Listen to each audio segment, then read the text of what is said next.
Hunters have always been the first to venture into the wilderness. Whether driven by necessity or a thirst for adventure, it is hunters who dare to go where most others won't. Brothers Chris and Casey Keefer represent the modern-day hunter. For most of their lives, the Keefer brothers have tested their skills as survivors in some of the world's most dangerous and unpredictable landscapes. Dropped with only a sidearm for protection and the clothes on their backs, together they will spend the next month scratching and clawing their way over 100 river miles through a land ruled by predators. In a race against time, supply-yielding caches will be placed by the producers throughout their journey. To acquire them, the brothers must beat the clock, as Mother Nature threatens to choke the North with ice and snow.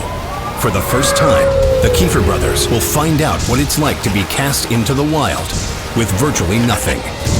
This is Dropped.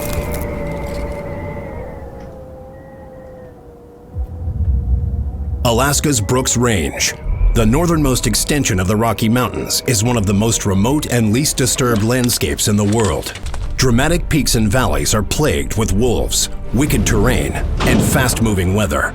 She has a will of her own.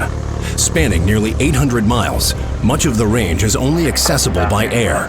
With the highest aviation accident rate in the country, flying in is a perilous start for brothers Chris and Casey Keefer. Creek right back there, that's got to be where we have to get to. So we're going to have to step the bench once we hit ground. I'll try and find that little outlet and then boogie down to the creek. We're going to have to make a beeline for that cache. Brothers Chris and Casey Keefer will have 5 hours to trek 4 miles in order to validate their first cache, if they can find it. Well, once we get out, let's just hit the ground and run it.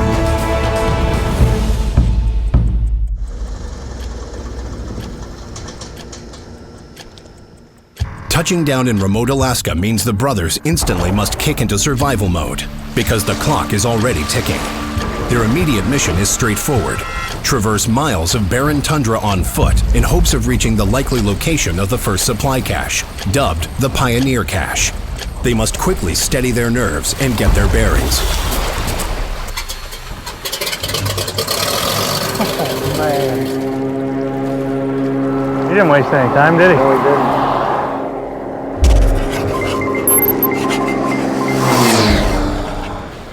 he didn't. Any chance of turning back disappears with the departure of the bush plane. First of all, we have absolutely no wood for a fire. We have no way to start a fire. And we have to go that direction based on what we saw coming in, because that's where that creek is. It's over that ridge. Well, we're gonna have to figure out a way to make some shelter up here, man. Well, I'm telling you right now that we will absolutely freeze. I mean, right now we're midday, we got high sun. I'm still chilly. So if we don't get down to the river and find a way to make shelter, we're gonna be in trouble. Chris and Casey have carefully chosen the basic clothing they need to stay warm. The brothers are wearing an advanced layering system. This allows them to quickly remove and add layers to combat the rapid and drastic shift in temperatures. They're also relying on the accuracy, knockdown power, high capacity, and control of semi-automatic 10mm handguns for last resort protection against Alaska's most dangerous predators. If any of these items fail, the brothers fail. At least if we can locate the cache, that's gonna represent at least something, I'm hoping. More than we're gonna have now. I mean, we've been dropped in areas before. This is like ridiculous. There's nothing up here. Dude, I've been a lot of places in Alaska. I've never been anywhere this wide open. Problem is we don't know where the cache is. The Keefer brothers have over 100 river miles to cover between insertion and extraction. Their starting point in the high country sits miles from what seems to be a small outlet creek. Once at the creek, they must travel the waterway towards the tree line. The supply-yielding caches will be placed at predetermined locations and will contain tools vital to the brothers' mission. As they work their way downstream, Chris and Casey will need to be opportunistic hunters and gatherers if they hope to stay alive, using nothing but the tools found in each cache. It's gonna take us a hell of a lot longer to reach that creek than we think, dude. Look how far that is. I know, but there's no other option at this point. Not only that, but if we're between 2 creeks, that means we gotta figure out how to cross one before we get to the bigger creek. So with this one running right here and that one running right there, we're eventually gonna have to get across one of them. Uncertain of their destination and with no mode of transportation, the brothers are forced to trek over the open tundra. Well, there's nothing else to do at this point besides roll. It's 40 degrees. We gotta figure out shelter, start turning our minds towards food, and just focus. The rest we're gonna have to figure out. All right. That's what we do, man. I'm down, let's roll. Let's go.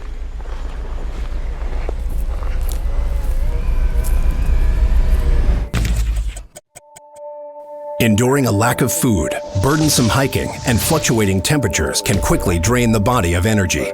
For the Keefer brothers, the effects are noticeable almost immediately as the initial surge of adrenaline wears off.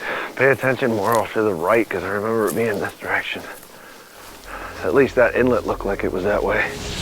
Depth perception is the visual ability to perceive the world in 3 dimensions, helping us to judge the distance of an object. In order for the human brain to process certain visual cues, both eyes must work together as a team. This is called binocular vision. Each eye is in a slightly different position, gathering a different view from its own unique perspective. When both eyes aim at the same object equally and accurately, 2 separate images are relayed to the brain for processing. The brain stitches the 2 images into one, adding the depth dimension. This is called stereopsis, and it allows the Keefer brothers to estimate how far they are from the next ridge at all times.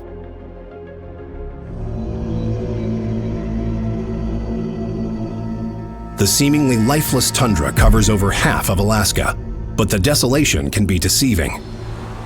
Several different animal species call this barren ground home, and they all compete with each other for food and territory.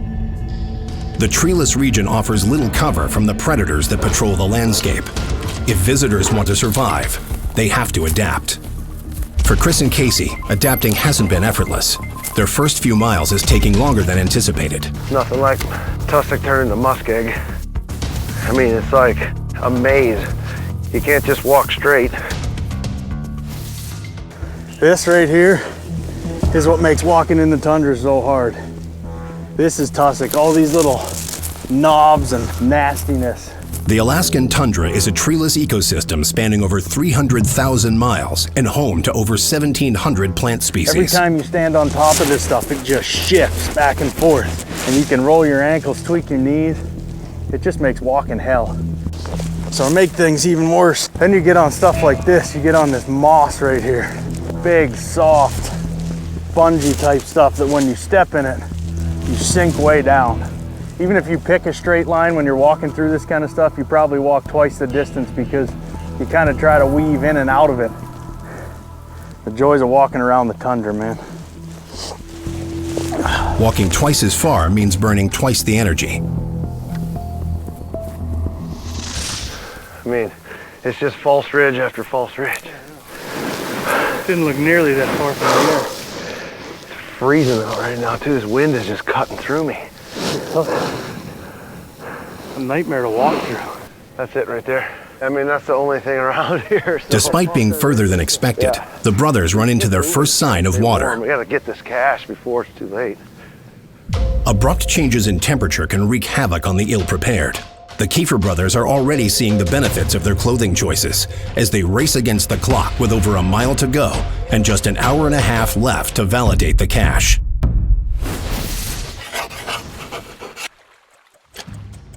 There it is, brother. That's it. Definitely it. It's actually bigger than I thought it was going to be. Yeah, I know. This is definitely the headwaters right here. Utilizing even the slightest elevation change in the tundra helps the brothers determine what lies ahead. We know that this is going to run out. It's going to hit that right there. That is the top of the water. And you can see that valley that whole way. The brothers have located the headwaters, but now they must find the actual cache. I mean, if they're going to bring it in here, they're probably going to bring it in over here somewhere where this beach is, don't you think? Yeah, they're going to drop right here. Plus, this is the easiest way around right here. Look how open that is compared to this side over here. Past experiences have given the brothers valuable insight into the areas of the North Country that are accessible by humans and how. As they scan the banks, they rely upon their knowledge to systematically gauge where the cache should be. If for some reason we have to backtrack, we will, but I feel like we should go right over there to that first. Let's get over there. One wrong move will cost valuable time and precious energy. Get down to that corner right there.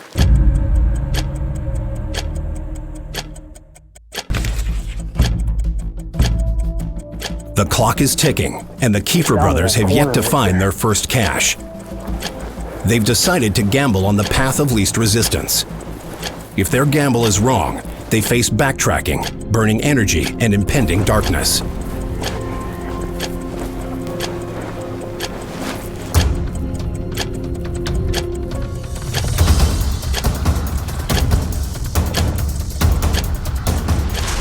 The Keefer brothers have zigzagged over 3 miles from their point of insertion. They're now within just 1 mile of the Pioneer cache, with hopes that the supplies are waiting for them near the banks. The cache is camouflaged by a thick blanket of low-lying brush surrounding the lake. In order to find the supplies they need to continue their journey, Chris and Casey must proceed with purpose and focus. Keep your eye out through this entire lowland stuff.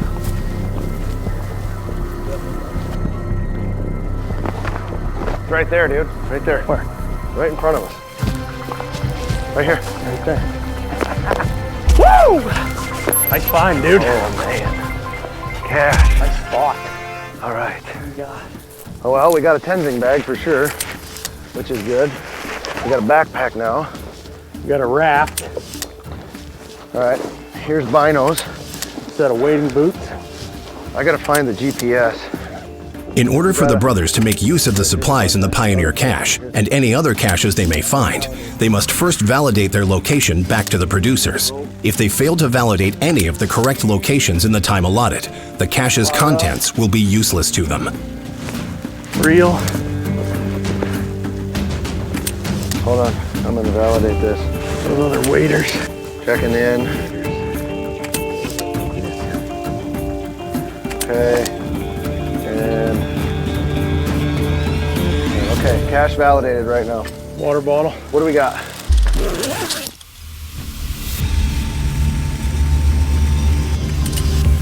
It's been half a day since the brothers were inserted on the high mountain lake. Having battled miles of open tundra, tussock, and a lack of clear direction, the brothers have successfully found and validated their first cache. Waders, wading boots, fly rod, reel. There's only one set of boots? Yeah, there's only one set of boots in here. Hold on, let's rip this thing open. Zip that right there. There's the boots. This thing. Okay, so we got the raft. Yep. Here's a knife. Oh yeah, that'll be good. Yeah, no, that's solid. If we can ever get into a place where there is wood. All right. We got nothing for a weapon. No, we got a fly rod though. We know there's grayling up here. There always is. Yeah, but there's no weapon. There's no gun or bow. No weapon means the brothers can't take big game, drastically limiting their food options. You know what else there isn't? There's no gun. I know that. All right, wait, this will work. There's no oars. What? There's no oars. There's gotta be oars. All right, let's get back to this for a second. There's no weapon and there's no oars. And there's no tent. No oars will make the brothers' journey more difficult and hinder their pace. Not worried about the tent because we can use the raft and we can build shelter. There's rope right there. Let's concentrate on this for a second. We have a pack. We've got a knife, which is huge to have that because at least we can chop down wood if we can ever get into a place where there is wood. Flint and tinder. Well, we just gotta take what we got. At least we have something to try and catch some food. At the end of the day, that's kind of important up here in this high country. The Pioneer cache contains a number of critical items. The raft is a 16.5-foot inflatable canoe capable of carrying up to 1,800 pounds of cargo. Made of 32-ounce PVC, the Pioneer Extreme weighs in at 72 pounds. The 5-weight fly rod is equipped with a large arbor reel. The setup comes complete with a fly box containing dry flies and nymphs, making it possible to land anything from grayling to salmon. The fire starting kit contains a fire striker, flint rock, and a tinder nest for quick ignition, even in extreme conditions. Rounding out the critical cache items is a set of 10 by 42 binoculars. These optics should prove useful for trying to locate game for food and provide a better look at what's ahead. The binoculars are tucked into a soft harness with an elastic strap for comfortable carrying. Boy, that's gonna make it. Here it is, hold on. That's gonna make it rough. We have 8 miles downriver to the next cache. Maybe that's where we're gonna end up getting other stuff, I'd hope. While a GPS is a modern tool, to the brothers it's nothing more than a glorified compass. Survival in a primitive situation, for them, means using your mind and your instincts more than any other tool. The evening. Yeah, and then we'll get into the gear and get this all figured out. With no oars and a setting sun, the brothers decide to spend the day's last light getting their bearings. Yeah. At least we have the ability to glass. Let's just see if we can't get some eyes on what lies ahead of us, because we're gonna have to go out this way anyway. Yep. All right.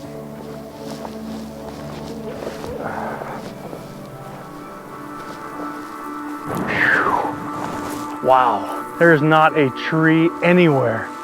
Look, right here. Huh? Right there. See it? Caribou right there.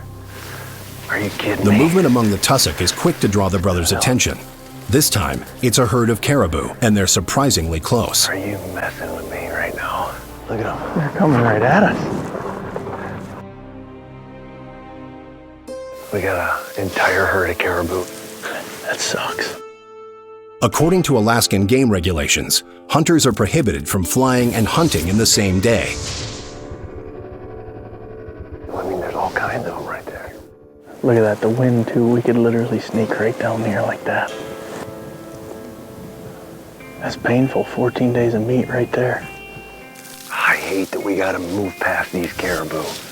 I mean, what are we gonna do? There's nothing we can do. I know, there's nothing we can do, but Sit here and watch them all day. Hope one of them falls over. completely falls over dead and we just walk up on them.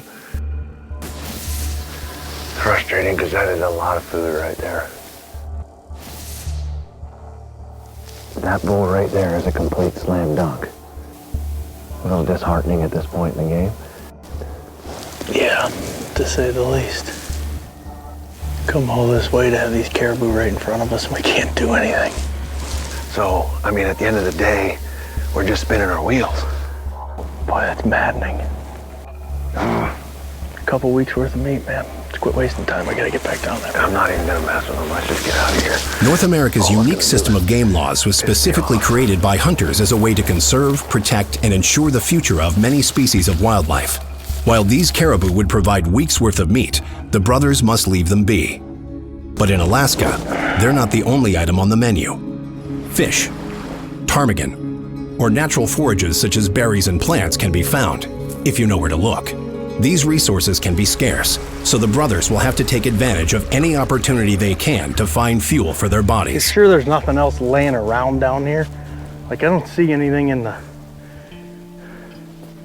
I don't see anything else. I mean, that's it, man, right there. We got those items. So we'll just make the best we can do with it. Let's fish our way down. Lord knows we're not gonna be going fast because we don't have oars. Missing oars means there is no way for Chris and Casey to propel or even steer the raft.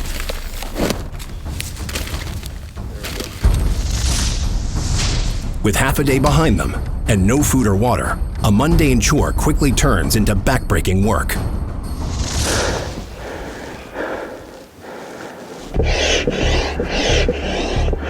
Being in the elements for an extended period of time depletes the body of energy. For the brothers, the labor of inflating a raft compounds that in an unexpected way. Life in the middle of nowhere is a constant strain, mentally and physically. It won't take anymore. Yeah, that's about it.